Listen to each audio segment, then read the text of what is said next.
Hello friends, how are you? Fine.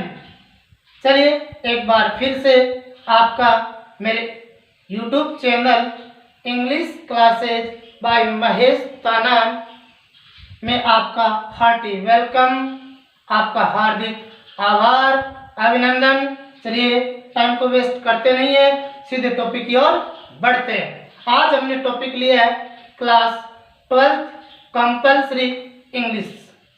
Compulsory English में अपने जो दो टेक्स्ट बुक है, एक टेक्स्ट बुक है आपकी रेनबो और दूसरी है पनोरमा। रेनबो में दो सेक्शन है, एक सेक्शन आपका प्रोज और नेक्स्ट सेक्शन आपका पोइट्री। तो आज हमने पोइट्री ली है, पोइट्री जिसमें फर्स्ट पोइट्री जो है नोबल नेचर।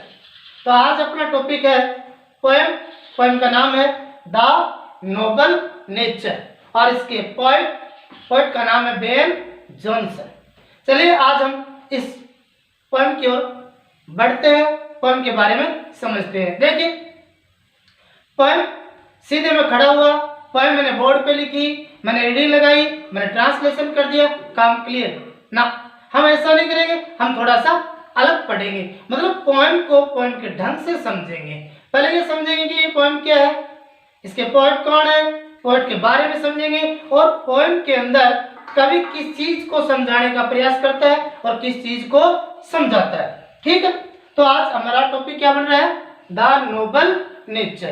तो माइंड में रखिए, पोएम का नाम है नोबल नेचर और इसके पोएट बेन जॉनसन।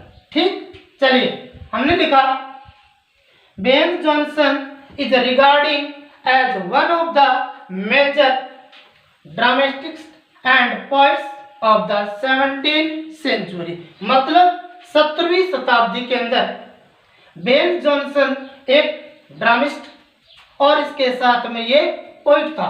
तो ज्यादा अपन गहराई में नहीं जाएंगे क्योंकि ये लिटरेचर से रिलेटेड होता है, कंपल्सरी में ये चीजें नहीं पूछते कि पोइट कौन है, पोइट का काम क्या है, लेकिन इतना कॉमन सेंस जरूर होना चाहिए, इतना बेसिक नॉलेज होना चाहिए कि आप थोड़ा बहुत पोइट के बारे में जाने। तो बेन जॉनसन कौन है, ये कवि है। कब प्रसिद्ध हुआ, 17वीं शताब्दी में, मतलब ये 17th सेंचुरी में एक मेजर पोइट था। इसके बाद में क्या कह रहा है, इसके बाद में कवि कह रहा है कि here in this poem is the contrast. मतलब आपकी ये जो पोएम है द नोबल नेचर, इस पोएम में दो कॉन्ट्रास्ट लिए। कॉन्ट्रास्ट का मतलब विरोधाभास। क्या बताया, विरोधाभास। ये जो आपकी पोएम है नोबल नेचर, नोबल का मतलब होता है महान, ग्रेट, नेचर प्रकृति, मतलब प्रकृति क्या है, महान है। मतलब हम मनुष्य प्रकृति के इक्वल नहीं हो सकते और हमें प्रकृति से कुछ चीज सीखना चाहिए। मतलब हम मनुष्य को जरूर नहीं कि हम मनुष्य से मनुष्य चीज सीखे, हम पशु से, पक्षी से, पेड़ से, पौधों से कुछ न कुछ सीखते हैं। तो कवि कहता है कि हम मनुष्य को इस नेचर से कुछ सीखना चाहिए। इसका मतलब प्रकृति क्या है, नोबल है, मतलब ग्रेट है, महान है। तो यहाँ पे उसने दो कॉन्ट्रास्ट लिए। क्या लिए है, कॉन्ट्रास्ट, विरोधाभास लिए, जिसमें से एक लिया है ऑफ ट्री। क्या लिया है, ऑफ ट्री, और दूसरा है लिली। ऑफ एक पेड़ है जिसको बोलते हैं बलूत का पेड़, मतलब जैसे अपने बनियन बरगद का पेड़ होता है उस टाइप का फॉरेन में एक पेड़ होता है, खूब लंबा चौड़ा बड़ा पेड़ होता है जिसको ऑफ ट्री कहते हैं। और दूसरा होता है लिली। लिली को हम बोलते हैं कुमुदनी। कुमुदनी एक छोटा फूल होता है। मतलब बरगद का पेड़ साइज में बड़ा होता है और लिली साइज में छोटी होती है। अब दिखने को तो पेड़ बहुत बड़ा दिखता है, साइज में खूब बड़ा दिखता है, तो हम सोचते हैं कि वाह वाह क्या बात है, इतनी बड़ी साइज में, तो इसका मतलब ये क्या, ग्रेट है, महान है, तो उसको हम महान समझ ले ना, वो महान नहीं है।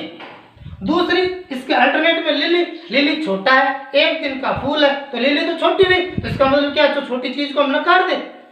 मतलब खूब लंबाई में, डील सील में, डोले सोले किसी के बने हुए, तो हम सोचेंगे वाह क्या ग्रेट पर्सनालिटी, और एक मेरे जैसे को ठीक नहीं कर देगा तो कह देंगे इसकी तो पर्सनालिटी नहीं, इसको तो कुछ आता ही नहीं। ये नहीं देखा जाता, आदमी का रंग रूप नहीं देखा जाता, आदमी की लंबाई नहीं देखी जाती, उसके गुण देखे जाते हैं, उसके कर्म देखे जाते हैं। तो यहाँ यही समझाया गया।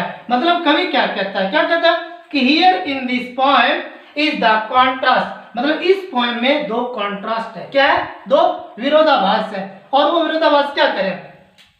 Between a meaningless and unimpressive long life, किसकी? ओक की। ओक की लाइफ मतलब बलूत के पेड़ की लाइफ कैसी है? मीनिंगलेस, अर्थपूर्ण, अर्थ रहित, अनइम्प्रेसिव, कोई प्रभाव नहीं, लॉन्ग लाइफ, लंबा जीवन। मतलब ओक का जीवन कैसा है? लंबा जीवन है, मतलब बहुत लंबा जीवन जीता है, 300 साल तक जीता है। और मीनिंगलेस, कोई अर्थ ही नहीं है, full. Here in this poem is the contrast between a meaningless and unimpressive long life and, तो ये तो हो गया किसका? ओक का। and a short life, छोटा जीवन, full of virtuous deed, गुणों से भरा हुआ कार्य, किसका? लिली का। मतलब इसका कोई काम नहीं है, मीनिंगलेस है, लेकिन इसका वर्चुअस, गुणों से भरा हुआ। नेक्स्ट, द बिग साइज, किसकी बिग साइज? ओक के पेड़ की। The big size and long life, तो बिग साइज किसकी? ओक की। लॉन्ग लाइफ किसकी? ओक की। Span life and oak do not make life worthwhile, ये ओक से रिलेटेड है। किससे रिलेटेड है? ओक से। ओक का जीवन कैसा? Big size and long life span life and oak do not make life worthwhile, मतलब लंबा जीवन, बड़ा आकार, कुछ भी नहीं करता है, मतलब खूब लंबा चौड़ा हो। या मान लो कोई आदमी 300 साल जिए, हालांकि जीता नहीं है, चलो 80-90 साल का जी लिया, कुछ नहीं किया, सुबह उठा, खाया पिया, बेड पे पसरा पड़ा है, और ऐसे करते करते और 95 साल का होके मर गया। हमने कहा कि वाह वाह क्या बात है, जीवन तो इसका है 95 ईयर्स ओल्ड, यानी 95 साल का जी गया। लेकिन उसने किया क्या? कुछ नहीं किया, भोजन किया, आराम से गप्पे मारे और पड़ा रहा। ठीक, उसके अल्टरनेट में कम जीवन, जैसे स्वामी विवेकानंद का मात्र 32 ईयर्स, 32 साल की एज में दुनिया को एक नई दिशा दिखा गया और चला गया। वो लाइफ किसकी? लिली की। तो क्या कहा? The big size and long life is long span life and all do not make life worthwhile as a short life, या ए शॉर्ट लाइफ, एक छोटा जीवन, meaningful like a lily, meaningless नहीं, मीनिंगफुल, किसका? लिली का। और achievements मतलब उपलब्धियां कमाता है। तो अब आप समझ गए होंगे ओक का क्या है कि ये साइज में बड़ा है और इसका जीवन मीनिंगलेस, और लिली का क्या है? शॉर्ट लाइफ, मतलब जीवन क्या है? छोटा है, लेकिन और अचीवमेंट्स उपलब्धियां कमाता है। अब आप समझ गए होंगे कि मैं आपको क्या समझाना चाहता हूँ। मैं आपको नोबल नेचर के बारे में समझाना चाहता हूँ। लिखी भी किसकी है? बेन जॉनसन की। इसमें किस किस का बताया? यहाँ पे 2 सिंबल लिए। Here the poet takes 2 symbol, an oak tree and a lily, मतलब एक तो लिया है ओक का पेड़, दूसरा क्या लिया है? लिली का पेड़। ओक का पेड़ क्या करता है? बिग साइज में, लिली क्या? शॉर्ट साइज में, और ये मीनिंग लेस है और ये क्या? मीनिंग फल है। ओके, अब मैं आपको पोएम के बारे में समझाता हूँ, पूरी पोएम बोर्ड पे लिखता हूँ, उसके बाद हम उसको एक्सप्लेन करते हैं, समझते हैं। ठीक, यस। अब हम पोएम के बारे में एक्सप्लेन करते हैं, पोएम के बारे में समझते हैं। तो हमारी पोएम थी द नोबल नेचर। क्या कहता है? बेन जॉनसन कहता है it is not grounding like a tree in bull doth make man better be, or standing long and of 300 year to fall a log at last, dry, bad and sere. A lily of a day is fair far in May, although it fall and die that night. It was the plant and flower of light. In small proportion we just beauty see, and in short measure life में perfect be. मतलब Ben Jonson कहता है, क्या कहता है? वो कहता है it is not growing, grow का मतलब बड़ा होना, वैसे होना, पनपना। ग्रो का मतलब बड़ा होना, पनपना, वृद्धि करना, लाइक ए ट्री, जैसे एक पेड़।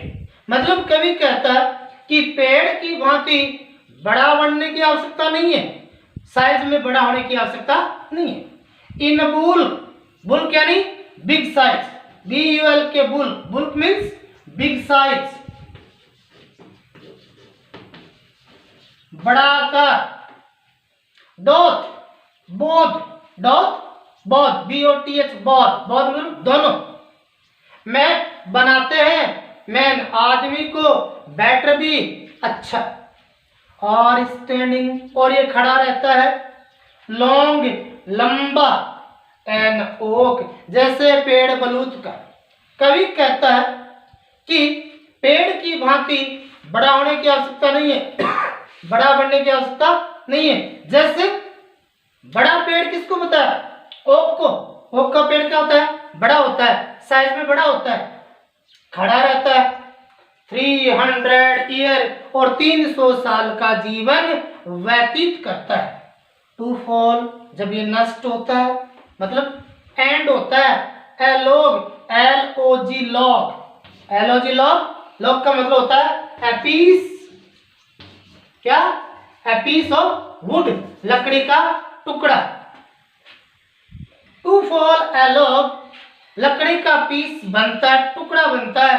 एट लास्ट आखिरकार, ड्राई सूख जाता है, बेल्ड का मतलब गंजा हो जाता है, पत्तियों विहीन हो जाता है, मतलब सूख जाता है, विदर या विदाउट लीव्स भी कह सकते हैं इसको, without leaves.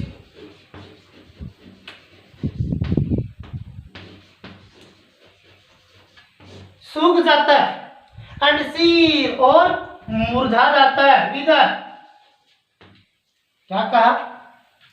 It is not growing like a tree in bull doth man better be or standing long and of 300 year to fall a log at last dry bad and Seer.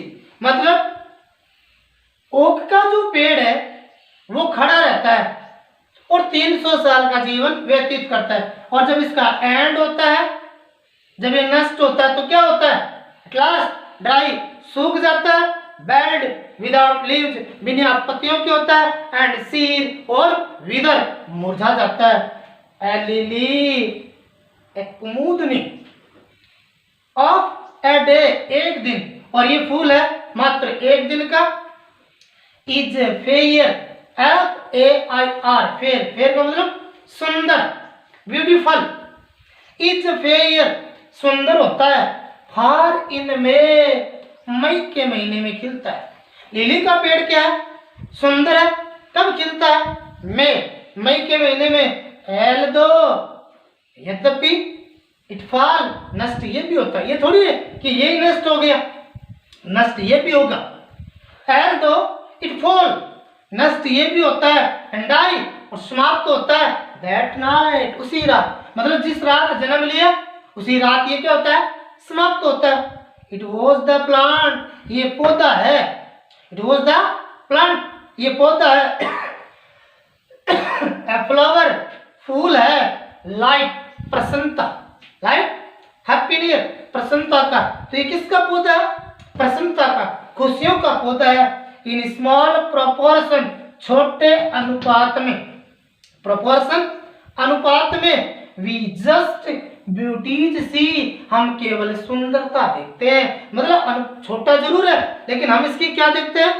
Beauty देखते हैं, सुंदरता देखते हैं। And in short measure life मतलब छोटा जीवन में perfect भी पूर्ण होता है। मतलब आदमी का जीवन कैसा होना चाहिए? छोटा होना चाहिए लेकिन मीनिंगफुल होना चाहिए, जबकि इसका क्या जीवन मीनिंगलेस है और इसका जीवन क्या मीनिंग सॉरी, इसका मीनिंग लेस है और इसका क्या मीनिंग फल है। मतलब इसके जीवन में अर्थ बढ़ता है और इसके जीवन में अर्थ नहीं बढ़ता। तो ये कितने साल जीता है? 3 से। अब छोटे छोटे क्वेश्चन इसके बना ले कि ये कितने साल जीता है, कि ये 300 साल जीता है। और जब ये एंड में क्या होता है, what happen at the end of a end of, मान क्वेश्चन बन गया, क्या क्वेश्चन बन गया कि what happen of at last, तो टू फॉल ए लॉग, लकड़ी का लट्ठा बनता है, a piece of log, dry bald and sere. और लिली के साथ क्या होता है, लिली क्या होती है, it fall and died that night, ये उसी रात मरती है। लेकिन ये फूल किसका है किसका फूल है? जैसे लिली से पूछ ले कि लिली कैसा फ्लावर है, it was the plant and flower of light, ये प्रसन्नता का फूल है, सुंदरता का फूल है। तो इस प्रकार हमने इसका समझा। अब देखिए, हालांकि क्वेश्चन बढ़ते नहीं, लिटरेचर में बढ़ते, कंपलसरी में नहीं बढ़े, फिर भी मान लीजिए आपसे पूछ ले कि भाई ये स्टेंजा दे दिया और इस स्टेंजा से आपसे क्वेश्चन करवाए, तो क्वेश्चन कराए तो पहले आप ध्यान में रखिए ये जो मीनिंग है, इन मीनिंग को आप अच्छी तरीके से लर्न कर लें। ग्राउंडिंग है, बुल्क है, डॉथ है, बैंड है, सीर है, और इसमें अगर आप देखना चाहें तो प्रोपोर्शन अनुपात है, मेजर यानी माप है, और ब्यूटी यानी सुंदरता। ये मीनिंग देख ले। इसके बाद में एक चीज और है, और वो आपसे पूछे इसकी राइम स्कीम क्या, कि what is the rhyme scheme. अब राइम स्कीम कहां से निकालेंगे, तो राइम स्कीम निकालने के लिए आप ये जो लाइन है, इस लाइन के लास्ट वर्ड को पढ़िए। It is not grounding like a tree, इसको आपने पढ़ा ट्री, और प्रोनाउंसिएशन है आपका ई। In book doth make man better be, or इसमें भी है बी, मतलब यह आया ट्री ई और यह आया बी, साउंड सेम है। तो इसको आप स्कीम देते हैं ए। क्या स्कीम देते हैं? ए। और इसकी in book doth make man better be, और यहाँ भी स्कीम आ गई ए, तो यहाँ राइट स्कीम बन रही है ए ए, मतलब इसका साउंड इसका प्रोनाउंसिएशन दोनों सेम है, तो हमने इसको कह दिया ए ए। और standing long and of 300 year अलग है, to fall along at last dry bad and sere, तो ये इसका अलग हुआ, तो इसको हमने कहा बी और इसको हमने कहा बी। तो ये जो स्टेंजा फर्स्ट स्टेंजा, अब आपसे पूछे कि इसकी राइम स्कीम क्या है, तो आप कहोगे राइम स्कीम है A A B B. Next stanza की पूछे तो लिली ऑफ ए डे अलग आया A, it fair for in May same आया, तो ए ए ए। Albert fall and die that night, it was the plant and flower of light, तो ये अलग है B B। In small proportion we just beauty C अलग है, तो आप इसको कह सकते हैं C। And in short measure life में पापा B, तो ये इसका सेम है। तो इस लास्ट की सेम जाके राइम स्कीम हुई A A B B C C, और पूरी पॉइंट की राइम स्कीम बन रही है A A B B A A B B C C, ये इसकी राइम स्कीम होगी। हालांकि कोई पूछता नहीं, फिर एग्जामिनर का भरोसा नहीं, पूछ ले कि इसकी राइम स्कीम बताओ, अब आपको राइम स्कीम का नॉलेज नहीं होता, समझ जाते, तो इस प्रकार आप राइम स्कीम निकाल लेंगे। अब मैं आपकी थीम के बारे में बताता हूँ, चलो अब इसकी थीम देखते हैं। यस, पोएम को हमने एक्सप्लेन कर लिया, पोएम को हमने समझ लिया। अब जब भी पोएम पढ़ते हैं तो अपने माइंड में 3 क्वेश्चन बनते हैं। पहला क्वेश्चन बनता है व्हाट इज द थीम। सबसे मेन इंपॉर्टेंट ये होता है कि पोएम की थीम क्या है, what is message and what is central idea of the poem. तो हम ये क्वेश्चन पढ़ेंगे, पोएम क्लियर समझ में आ गई। और दूसरी बात, थीम जब अपने माइंड में बैठ जाती है तो किसी भी प्रकार का क्वेश्चन बनो, हमें ज्यादा रटाफिकेशन की और माथापच्ची की जरूरत नहीं है। चलिए थीम बताता हूं। The theme of the poem underlines the importance of noble nature. मतलब इस पोएम नोबल नेचर की थीम क्या है? थीम कहती है इम्पोर्टेंस, महत्वता, नोबल नेचर की, एंड नोबल डीड्स, महान कार्य। मतलब नेचर प्रकृति क्या है, नोबल है, महान है, ग्रेट है, और साथ में डीड्स कार्य इन ह्यूमन लाइफ मानव के जीवन। क्या कहता है, द पोएम शोज, ये जो पोएम है ये बताती है दैट अ मैन, कि एक आदमी स्मॉल इन साइज, जो साइज में क्या है, स्मॉल है, and with a short life, और जीवन उसका क्या है, छोटा है, कैन ऑल्सो बी ग्रेट, महान हो सकता है। मतलब कोई आदमी जिसने जीवन कम साल का जिया, मतलब कम उम्र का है और उसकी साइज वो भी कम है, तो वो आदमी भी ग्रेट हो सकता है। क्या हो सकता है, ग्रेट हो सकता है। कैसे, the point shows that a man small in size and with a short lifespan can also be great and attractive, और आकर्षक हो सकता है, like a lily, किस प्रकार, like a lily, जैसे कि पेड़ लिली का हो, of a day, जो केवल एक दिन का होता है, इन कंपैरिजन, और तुलना की जाए, to N oak tree, okay के पेड़ से। अगर लिली की तुलना किससे की जाए, कंपैरिजन किससे की जाए, ऑक से, which lives for a longer period without use, मतलब ये ओक का जो पेड़ है ये लिव्स, जीता है क्या, लॉन्गर पीरियड, लंबा समय, विदाउट यूज, बिना किसी काम का, जबकि इसका जीवन क्या, अट्रैक्टिव है। तो ये थीम हो गई, यानी ज्यादा मैटर नहीं है। कवि बेन जॉनसन ने यहाँ दो सिंबल लिए, the poet Ben Jonson draws here two symbol, first is an oak tree and next a lily. Oak tree is a long tree, 300 leaves, at last dry, bad and sere, and a lily, lily का क्या है, fair, सुंदर है, bright in मई, मई के महीने में खिलती है, and death die at that night, उसी रात मर जाती है, बट ब्यूटी, लेकिन सुंदर है। ठीक, अब मेरी बुल कौन है, बुल ओक का पेड़, बुल मीन्स बिग साइज, बड़ा आकार, बर्ड मतलब न्यूड, विदाउट लीव्स, न्यूड मतलब नग्गा, विदाउट लीव्स बिना पत्तियों का, सियर मुरझाना, लाइट साइन, लस्टर चमक। तो ये आपकी पोएम थी नोबल नेचर। फिर भी अगर आपके समझ में नहीं है तो कमेंट में जरूर लिखें, मैं इसको बेटर समझाने की कोशिश करूंगा। आई होप आप मेरी इस पॉइंट को अच्छे तरीके से समझ गए होंगे, लेकिन जितना आपने ये सीखा ये सब आप अपनी रफ कॉपी में लिख लेवे। अगर चैनल आपको अच्छा लगे, अधिक अच्छा लगे, तो मेरे चैनल को सब्सक्राइब कीजिए, बने रहिए मेरे साथ इंग्लिश क्लासेस बाय महेश ताना।